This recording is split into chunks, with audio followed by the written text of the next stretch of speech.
All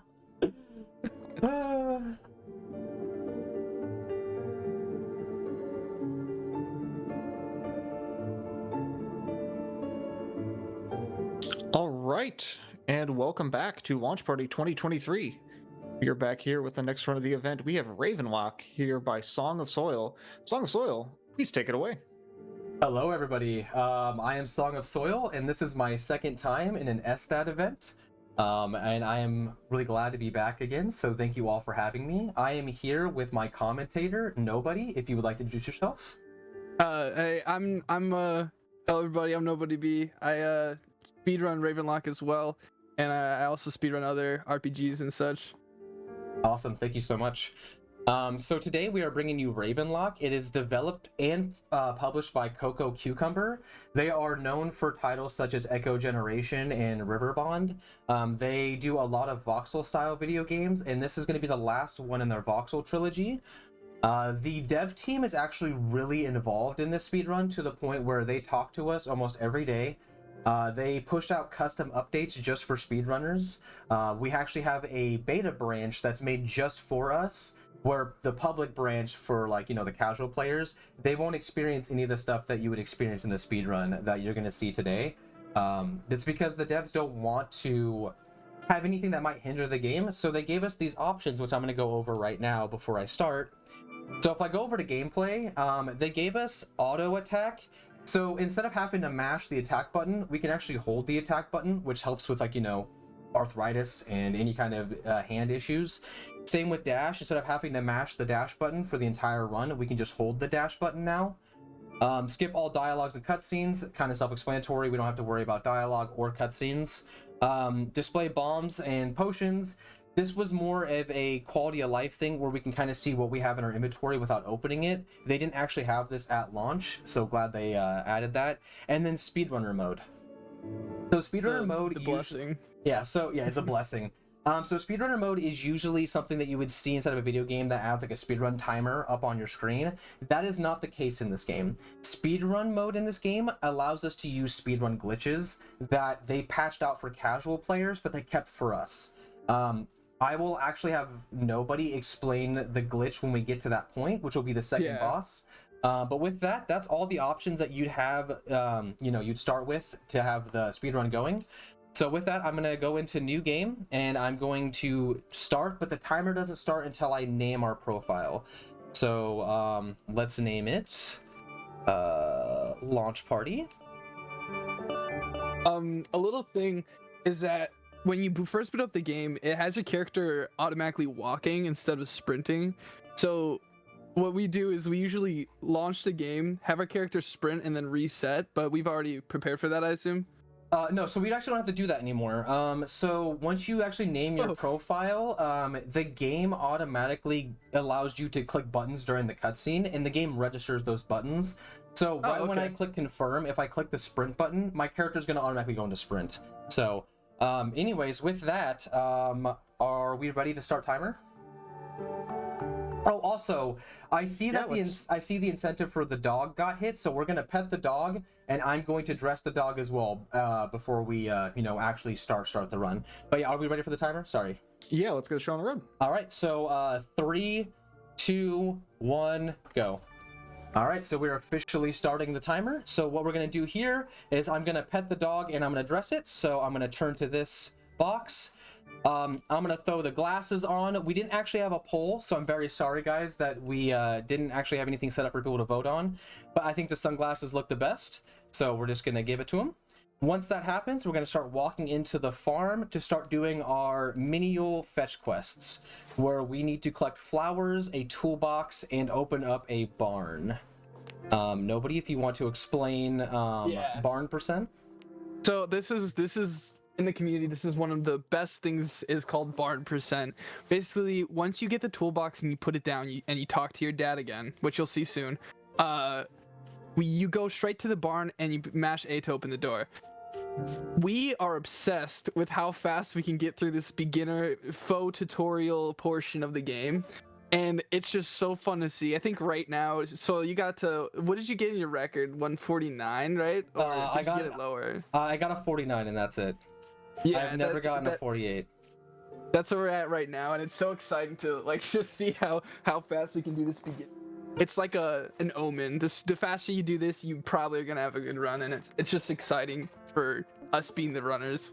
Yeah, because they were gonna remove this part of the game for speedrunners, where they would just start us in Wonderland. For anybody who doesn't know, this game is a Wonderland game. So they were gonna automatically start us in Wonderland, but we were like, no, we want to do barn percent. So we simply refused. Yeah, so they kept the barn inside. So there's nothing really to explain in this part, so if you're wondering what I'm doing, I'm literally just doing fetch quests. I collected 4 flowers, I wound some clocks up, and I dropped off a toolbox for my dad, and now this is where we would complete barn percent. Once we're done with the barn, we're going to enter into the actual part of the game called Wonderland. Nobody, do you want to explain the story of this game while we still have time?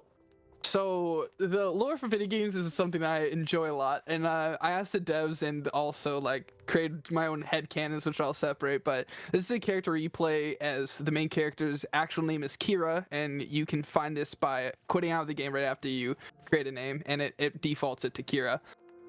She is the granddaughter of what is assumed to be Alice, I believe. And so you head to your adventure in Wonderland. You have your own adventure through the Looking Glass, right? And the whole game is that you're traveling to this wonderful land where the characters are like, oh, there's this big bad queen, which is presumably the Queen of Hearts. It's a very common theory that the Queen of Hearts is Ravenlok's grandmother, but if I remember correctly, there was I spotted something in the channel, in the Discord channel, that the devs actually said that the crane is her grandma. Yeah, that's what I remember seeing too. But I thought the last boss was her grandma. Yeah, that's what I thought too, for sure, because it would just make so much sense. If you look in the barn, there's a bunch of masks everywhere, and like your mom says that it's your grandma's clocks and stuff like that. So right here, Soil's just doing the tutorial. He's just this little bunny guy is gonna have you do, I don't know the name of him. He's gonna have you do the like teach you how to move, how to fight and stuff. So he teaches you your normal move of walking. He teaches you to dash. He teaches you how to swing your sword, block, use magic, potions, and bombs. So they go through the tutorial pretty quickly. And this part actually will kill a lot of your time, because how this menu works is if you mess up, you'll use one of your health potions, and trust me when I say you don't want to do that. You want to make sure you keep your health potion, but they made the menu where you have to click down on the D-pad to open it up, and then you can funnel through it, but you still got to click over on the D-pads and click. It's very it's hard to get used to, and so you can mess up a lot during the tutorial. I messed up often. Yeah, I always mess up like 6 or 7 seconds. So what we're doing right here is I just got done with the tutorial, and now we're heading into the Mushroom Forest, which is the very first actual like hazard area of the game where we're going to be going into our fights. This is going to be our first fight. If you want to explain how we usually handle combat. Yeah, with waves of enemies, I think the way that us as a community have established fighting is trying to knock the enemies into each other while also spacing your attacks so you make sure you hit all of them, as well as using the ice burst, as you just saw, whenever it's available, because it does a big amount of damage, and it's just, I mean, you want the good amount of damage. Also, it's a homing attack, and so if you use it right, it'll spread out and hit multiple enemies. And you know, in a fighting game, you want to hit more than one enemy. You know, the more enemies you're hitting, the better, because you're spreading out damage amongst a collective instead of focusing all on one. Oh yeah, and of course, which we're gonna get into more later, the benefit of the little abilities in the bottom left, which includes Ice Burst, is not only the damage and the homing for Ice Burst, but the fact that it gives you invincibility frames. And of course, you guys know in speedrunning, invincibility frames is very important. Yeah, it's very crucial.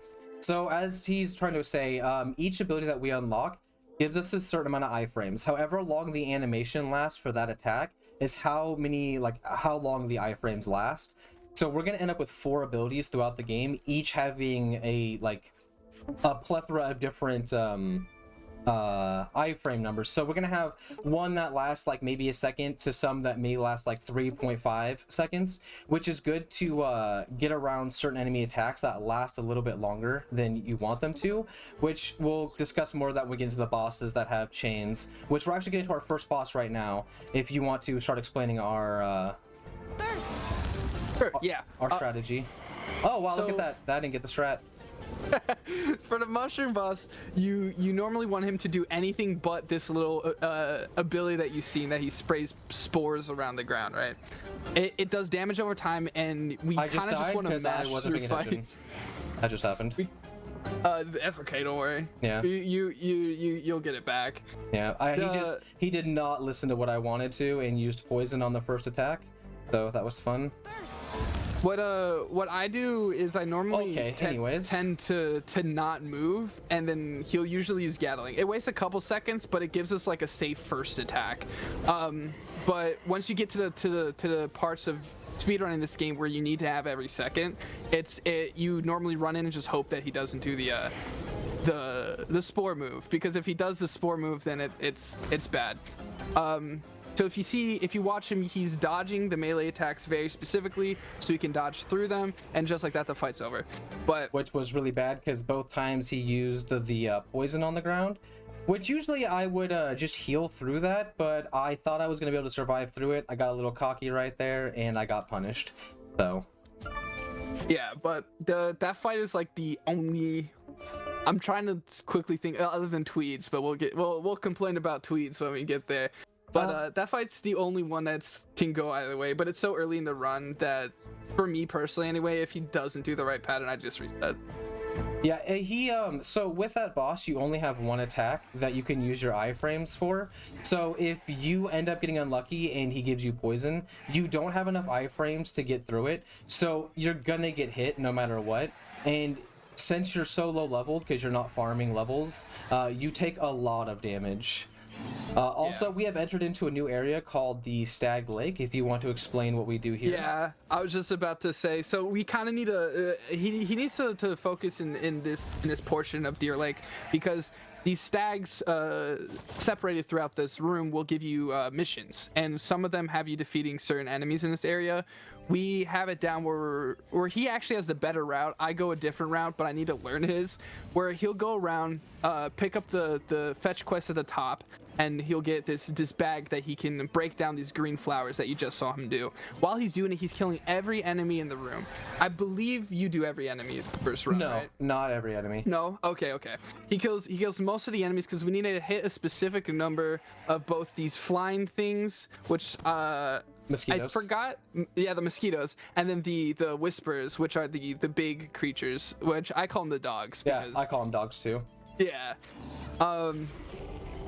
So we hit a certain number so that we can go, when we're done doing the missions, we can go to the stags and just mash A and get the fetch quest items. Because in the next room, there is a big stag that requests 4 of these caps, which these stags will give you.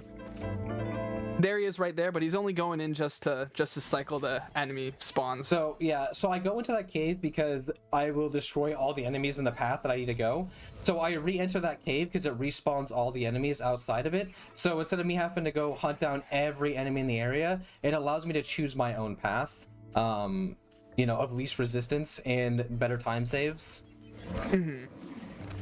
So right here, that was the last whisper I need to fight, and then that's the second to last mosquito I need to defeat. So we got the antler cap, and this will be the last mosquito. And then from here, I'm gonna grab the last cap, which will be from this stag right here. There we go. And then now I'm gonna head back into that cave that you saw me walk into to respawn the enemies. Once I talk to the stag, it's gonna bring me to what I like to call the Viva Pinata boss. For anybody who's ever played Viva Pinata, you'll see exactly what I'm talking about. So this is Buvador.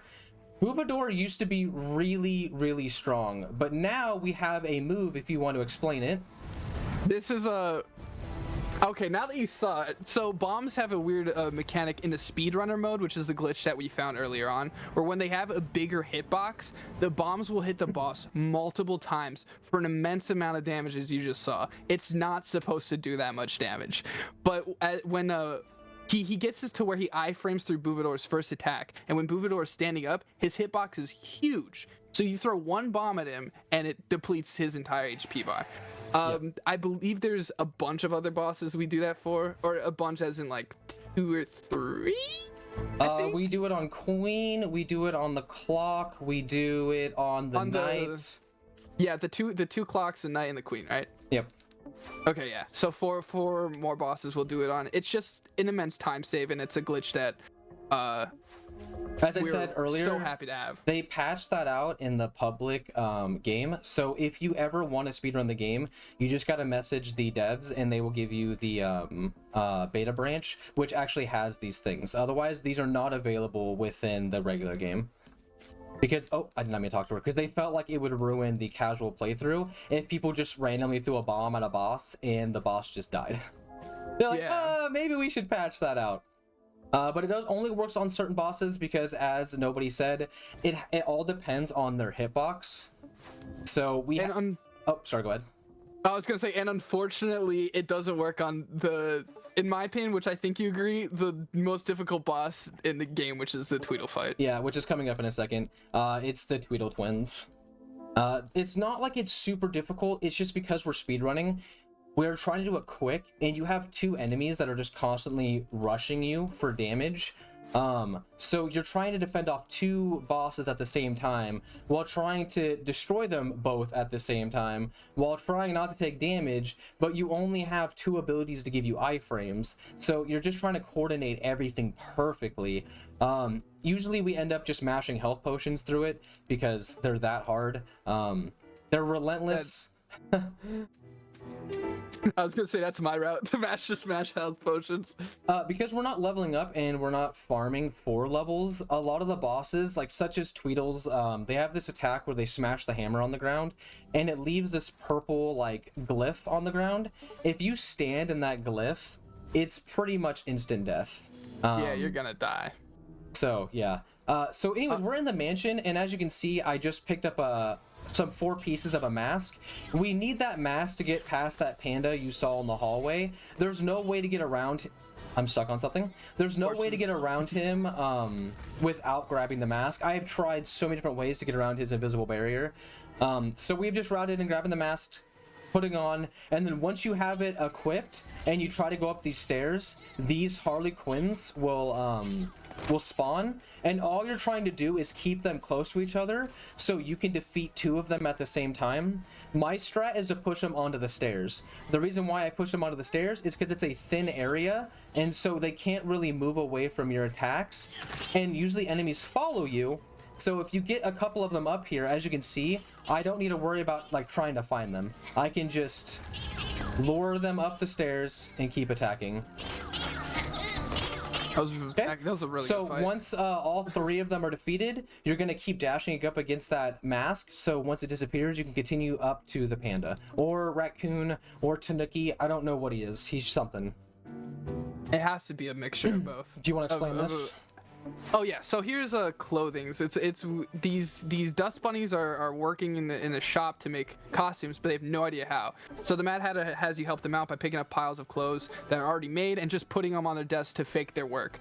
But you need to put them on the desk without getting caught by the Tweedles, or it'll make you go into the previous room. However, when you have them all, it's actually faster to make them catch you, because you go right back to the Hatter, he gives you a success report, and you hand it to the Tweedles.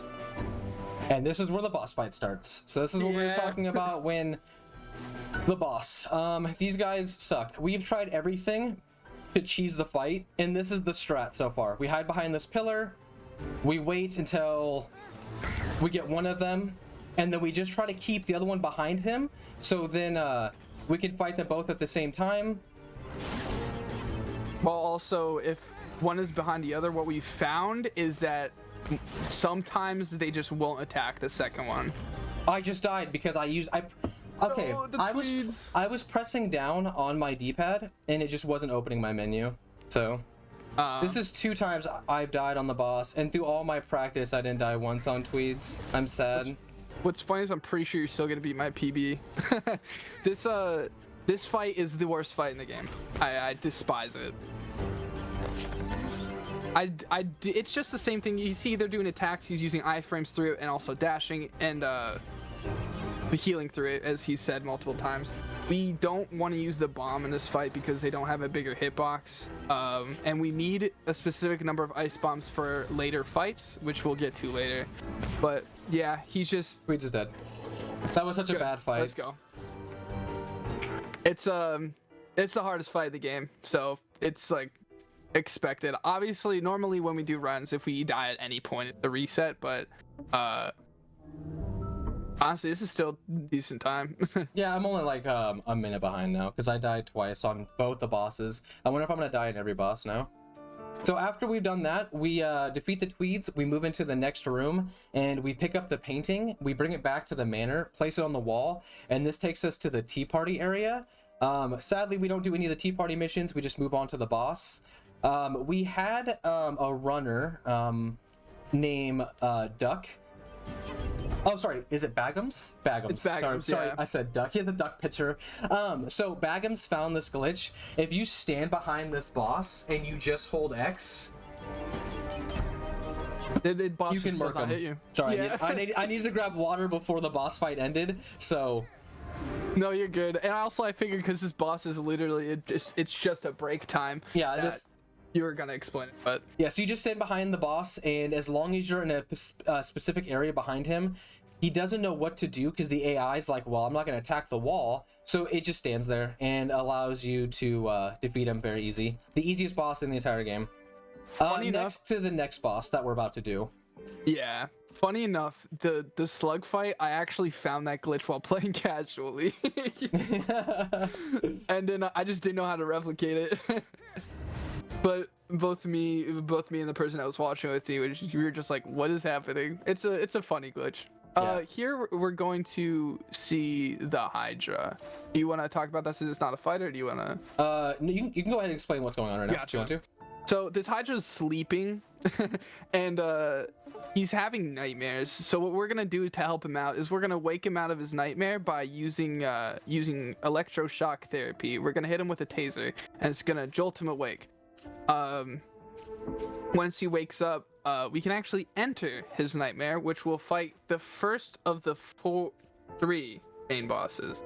I guess 4. Also, I don't know how you enter someone's nightmare after you've already woken them up, but yeah, you know, it works. he's daydreaming now.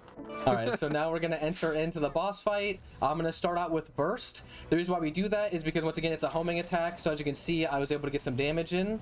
I'm gonna head over to the left side of the arena and I'm just gonna dodge the fireballs, throw another burst.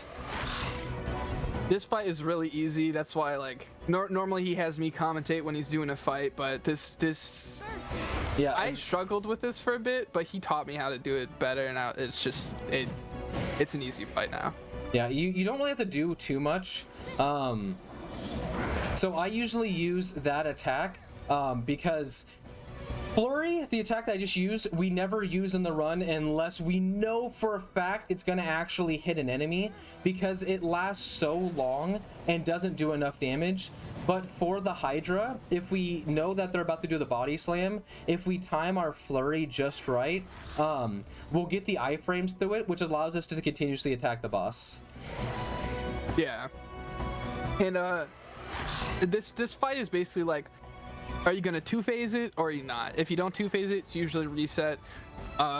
It's very rare to die in this fight because of how telegraphed his attacks are and the fact that we have immense amount of iframes that we can use. And just like that, the fight's over. Yeah, it's a nice break. These 2 bosses in a row is a nice relaxing break from the Tweeds. Yeah, the Tweeds. Yeah, no. That's thanks. what I call them. So now after the Hydra is destroyed, we're gonna pick up our first of 3 MacGuffins. These are gonna be the things that we need to collect in the game to access the final boss, which is the Queen.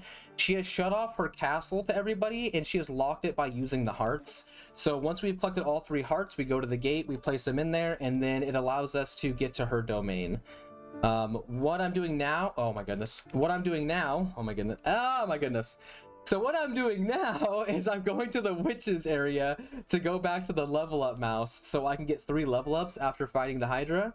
And then we're gonna head into the next area.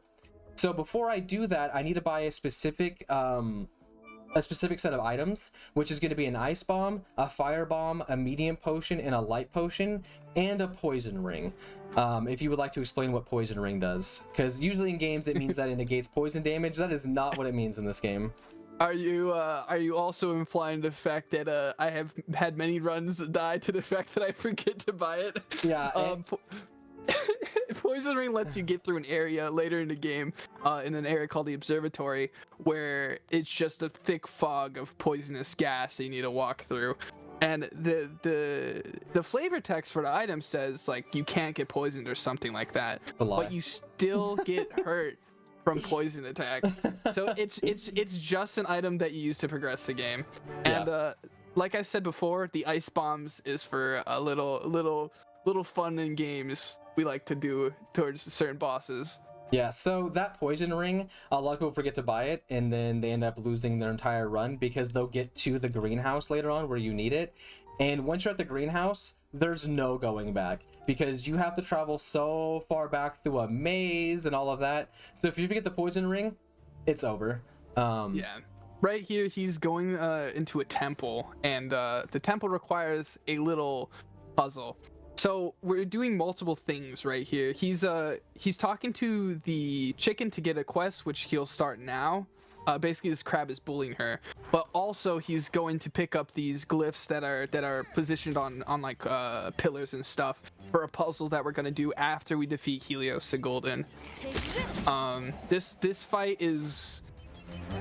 It's give or take easy and can be hard. The boss itself is like free, completely free, but sometimes you'll have the occasional minion who will stun lock you to death, right? So yeah, minions.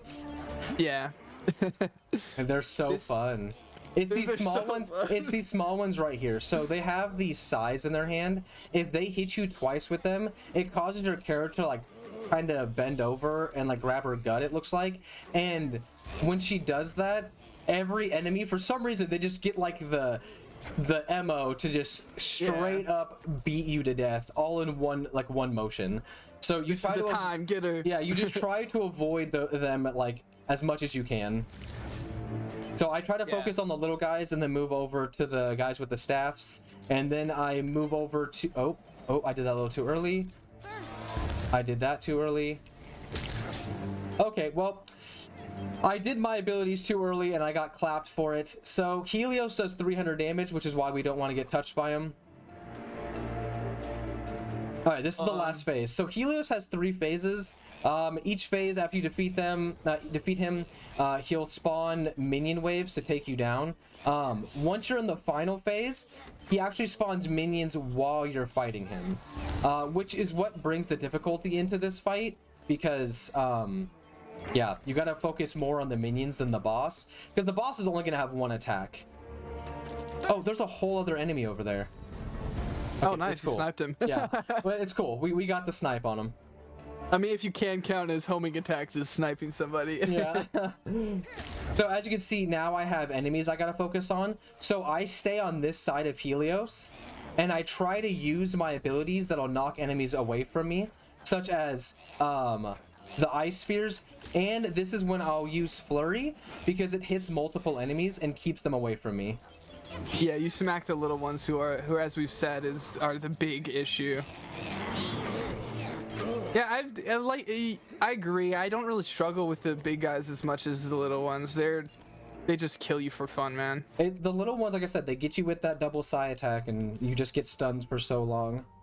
Yeah. So right afterward, oh sorry, you want to go ahead and explain it? No, go ahead. Oh yeah, he's right. He's just grabbing the last puzzle piece and reading the riddle that tells you which order to do them in, and just activating it going into this next area, in which the crane that we talked to said we need to get a red lotus to wake a sleeping goddess, which is what we're doing now.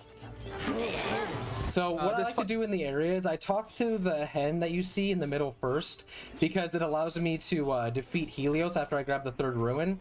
And since I already have the 3rd ruin and Helios fights ends right next to the 4th ruin, we just started to fight Helios first and then grab the 4th ruin right after the fight. Which saves like maybe 15 seconds of traveling across the area. You have to travel to Helios and then back. It's not worth it. Oh yeah, as soon as I saw, I used to do it differently, but I saw it, I was like, that's so much faster, which it happens a lot. Where I see something, I'm like, oh, that's insanely faster. I realize that I get to tell you to heal in person now. Yeah, I know, right? You're low health. This is the last wave. This fight's not too difficult. It's just so weird. funny enough, why he just said he gets to tell me to heal is I was at GDQ hotfix and I was making jokes because I had like this amount of health for like a lot of the run, and everybody in chat was like, heal, heal, and I just wasn't healing. So I'm gonna make sure I do that though, because you know, marathon safe. The mirror strat doesn't work anymore for some reason. It's also too okay. I'm going up the Too slow? goddess. Yeah. So after we get the goddess, we're gonna have to go back, talk to the crane. The crane's gonna give us the feather, and now we have the egg from the chicken or the hen, and we also have the feather from the crane, which is gonna allow us to interact with the dragon cave. And this is the, everybody agrees it's the worst fight in the entire run because these little dog creatures that you fight are super aggressive and they do poison damage. So if you don't time your abilities or your dodges right, they'll all gang up on you, and it's so bad. They will take out half your life bar in no time. Yeah, this fight, and I'll take over from here just so you don't die. This fight is awful. My least favorite fight. I have a different route through the entire game because of it, where I just completely go on a spending splurge on healing potions, and I just stay in the middle, swing at them, and heal through this fight. But, so my strategy is I listen to them, and when I hear them go, "Wah," that's my time to dodge. So I'm listening for the first "Wah" noise. I know that sounds weird, me making the noise itself, but it's accurate. I mean, I thought it was them that doing it. I'm not gonna lie. oh my god. Oh shit. Oh sorry. You're very low. Let's not cuss. Yeah. Even though I got am very playing, scared I'm playing because then very you'd be 2 dangerously. waves. These two guys, as I've said for other things, they're kind of like hit or miss. They can be scary, and they can also be like the easy things. Their attacks just do a lot of damage, but if you time it, they're fine.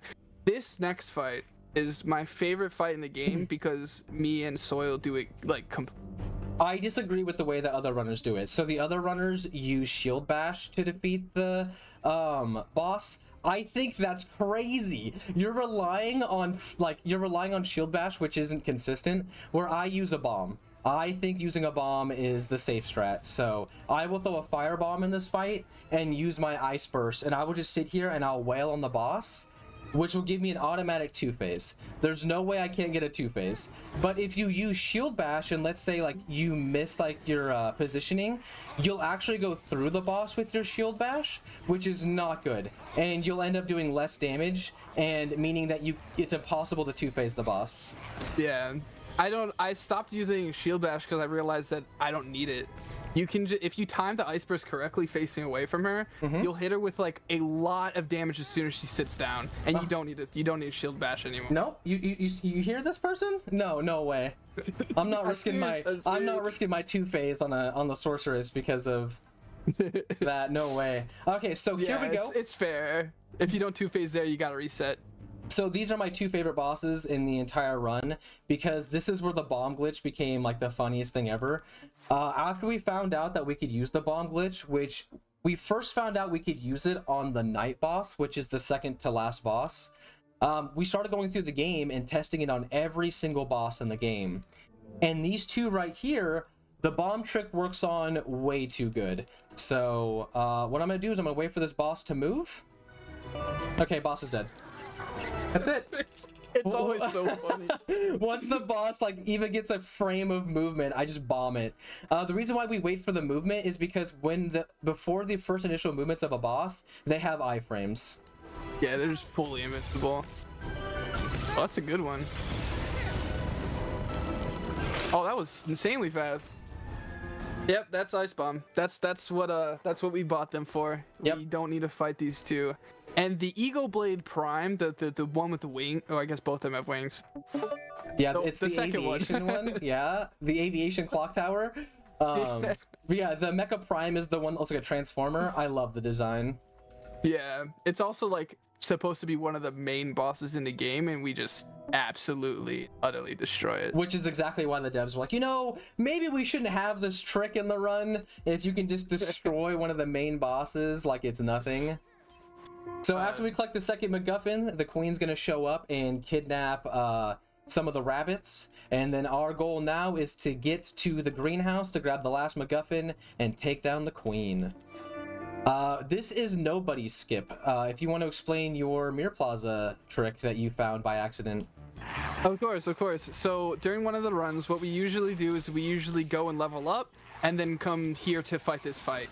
However, I misclicked once because I'm not very smart at nighttime, and I came here first. It allowed me to get an extra level up when I leveled myself up, which led to another skip found by Soil, which is the fact that we don't need to level up anymore in the entire game after this. We used to level up here and at the very end of the game, but because of nobody finding out that you can get one more level up after defeating these people, these like dog things, you can just skip the level up at the end, which saves upwards to a minute because you have to load into the witch's area and load out of the witch's area, go back to the castle, then run to the queen door. It is such a hassle. Yeah. So it cuts out all of that. So that's all the dogs. I'm going to start going towards the mirror. The dog fight there isn't too much of an issue. It can still kill you. You should definitely play it like decently safe where you mind your HP. But we have an ability now called like volcanic eruption. At least that's what I call it. I don't know what its actual name is. But you slam the ground. Yeah. Yeah. As you can see, it does that fire eruption, and it does 3 hits. So it hits on the ground 3 times and explodes. And for each explosion, it does like 350 damage, which is absolutely insane because that's about 4 to 5 of your normal swings. So yeah. Also in this area, as you can see, I'm collecting these shards. Funny enough, we used to go to the mirror and interact with the mirror and then collect the shards, but Bagham's girlfriend was casually playing the game and destroyed them and found out that you can collect the shards before interacting with the mirror, which saved us like 20 seconds. So thanks to her for casually playing the game. It took me like an hour to find the glue in my casual playthrough. If you want to explain what's going on here, what we're trying to do, what we're trying to collect and stuff too. Yeah, of course. So these little dogs, you'll see light beams on the ground since we've been fighting the dogs. They drop items. The dogs usually don't have... Oh, you got one right there. The dogs usually don't have a problem dropping the item that we need from them. But these noodle guys... I love that you call them the noodle guys. The pool noodles, man. The pool noodles, yeah. They drop this item called a sundew. And for some reason, and it doesn't happen to me, but the game hates SongofSoil so much that they just sometimes don't give him one. Yeah. And you need one of those and 1 pitch of sec, you said, right? Yeah, I end up losing one of the best times we ever saw before the update due to me not getting a sun bulb. It was so tragic. Yeah, and this little statue puzzle that he's putting in the numbers, it's just there's like creature fusions around the area, and you have to count how many of each animal. Like I think there's like a rat goat. Am I right? Or there's a rat. No, sorry. There's a goat. There's no rats. There's owls and bears. Yeah, and they're all fused together. So you have to count the pieces. Like, oh, this looks like an... I forgot which one because I've been speedrunning this game for so long. But like, this looks like an owl bear. So there'll be 1 owl and 1 bear. And it's just there's a lot of questions in the Discord. Like, where are the mice? And it's just 0. Like. Yeah, there's no mice.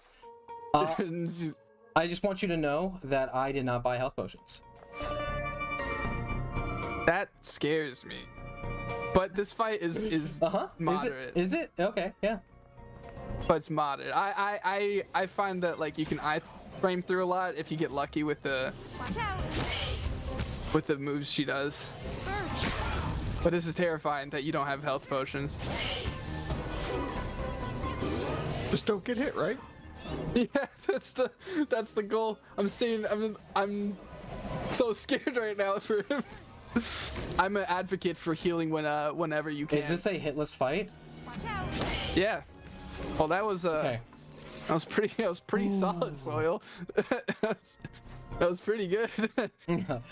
That's the Mantis's wife that he did experiments on. The Womantis? The Womantis, the Womantis.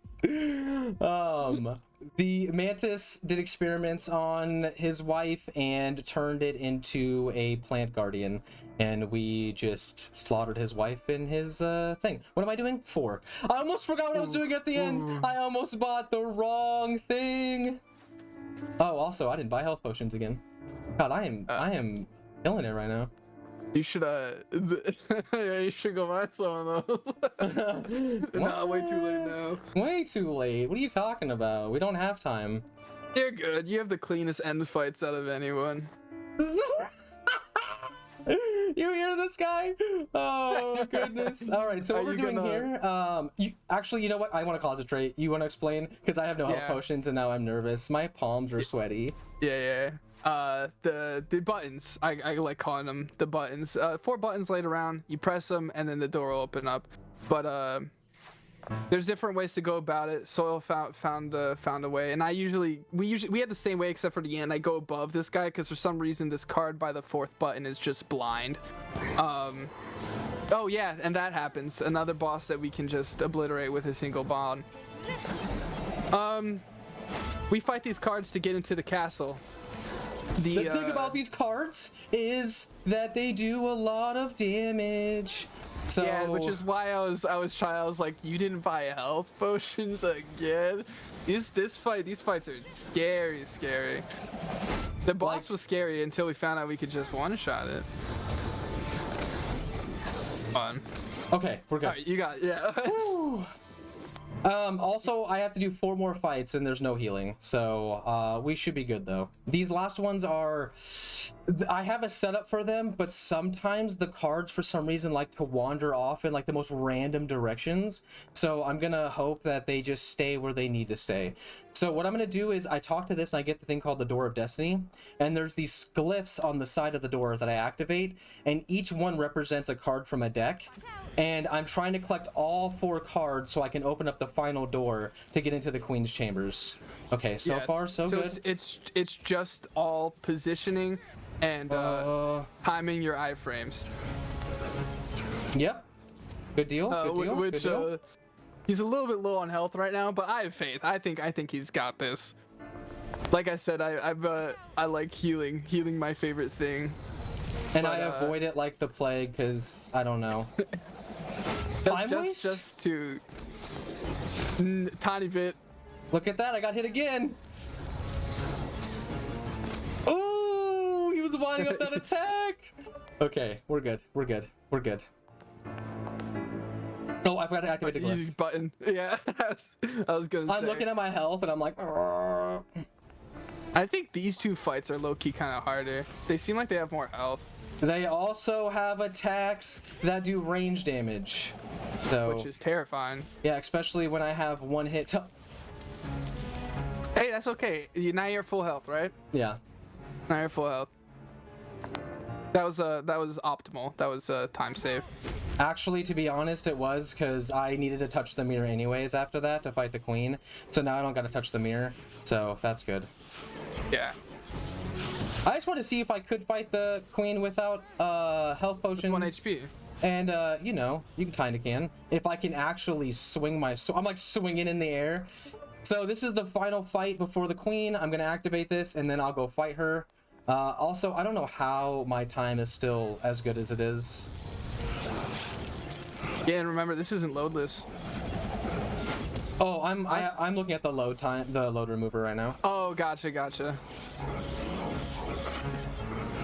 Okay, so that's the final fight. I got the final card. I'm gonna enter into the queen fight. So the queen, she kind of sucks because the RNG that she throws at you is, she has 1, 2, 3, 5 attacks that she can do to you. One of them, she stays in the air and does not hit the ground, and you cannot attack her in it.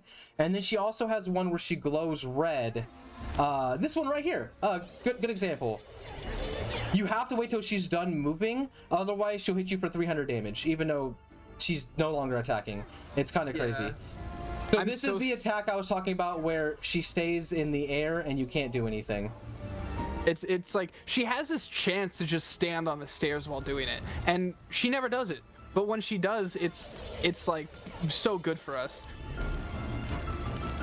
The fight's like we found a way to kind of manipulate where she is and where she goes, which is standing like semi underneath her. But like Soil said, she has this one thing where she just goes in the air, and it's pretty much her laughing at you like, oh, you're trying to do this fast.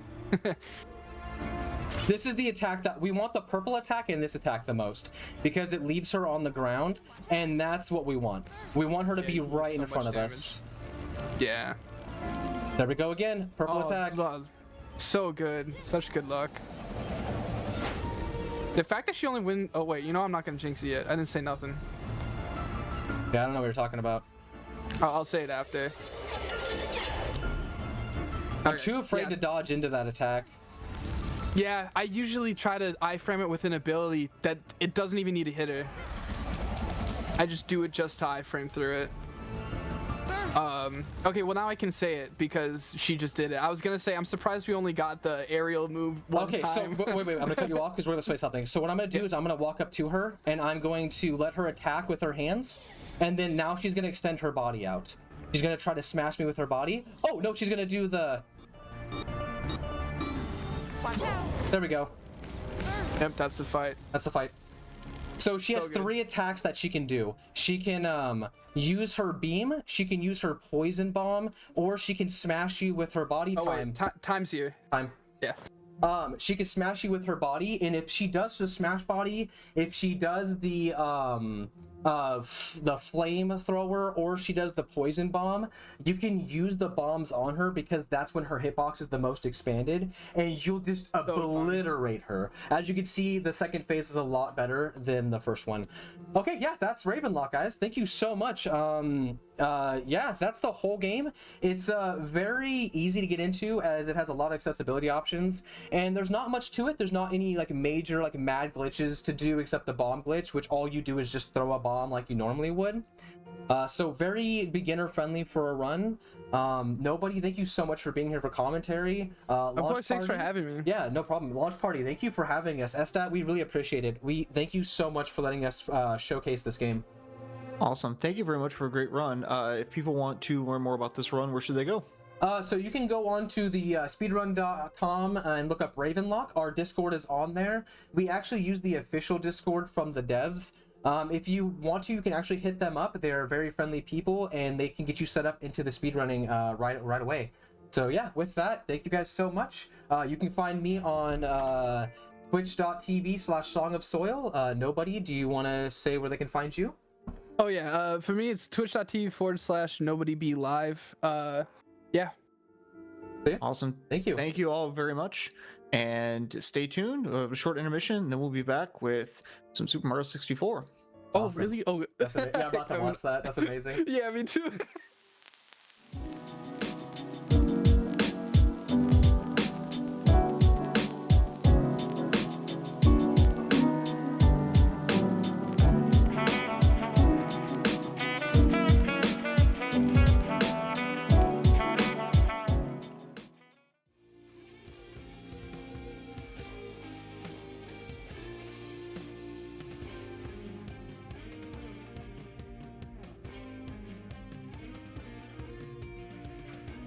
What a fantastic run. Thank you again, Song of Soil, bringing Ravenlok to us. Game I hadn't seen before, but I'm definitely interested.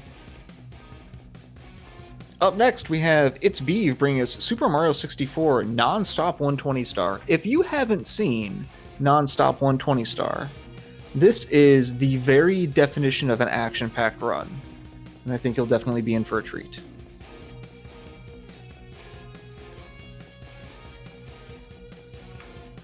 Shortly following that, we'll have Hammerhead Labs bringing us Resident Evil 2 Remake, and Jake F. Some Numbers bringing us Resident Evil 4 Remake, to close out our marathon with a little Resident Evil Remake block, some recent Capcom hits.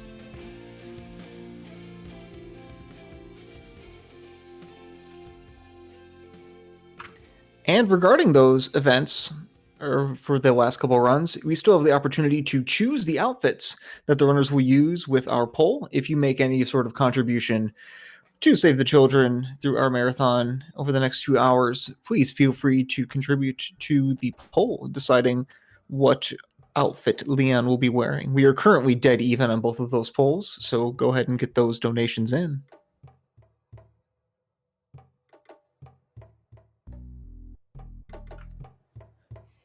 And our runs are dead on schedule at this point, so give us a couple minutes, finish our setup for Beeve's run of Mario 64, and we will be back very soon.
I have word from management that we have a new milestone incentive that has been established.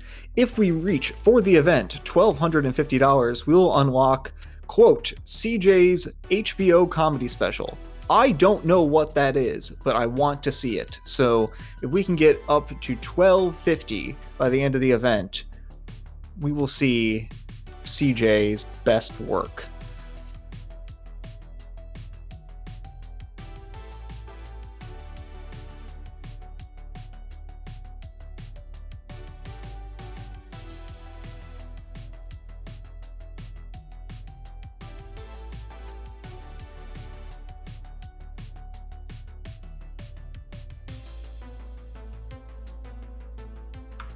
And just a reminder that we also have the bid war for Leon's outfit for Resident Evil 2 and Resident Evil 4. Get those in when you get the chance.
And again, a thank you to everyone who's been able to contribute so far for this event, not just today, but throughout the whole weekend.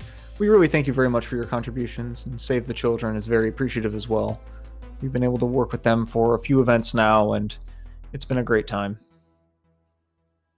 So in the last few runs, I have our last push towards that milestone incentive, new established incentive of $12.50 for the whole event, and as well as putting forth those contributions for if you would like to choose an outfit for Leon. But regardless, we are looking forward to this strong closing. Super Mario 64 120 star non-stop, which is incredibly action-packed by its Beeve. Hammerhead Labs bringing us Resident Evil 2 Remake, and Jake F. Some Numbers bringing us Resident Evil 4 Remake to close it out.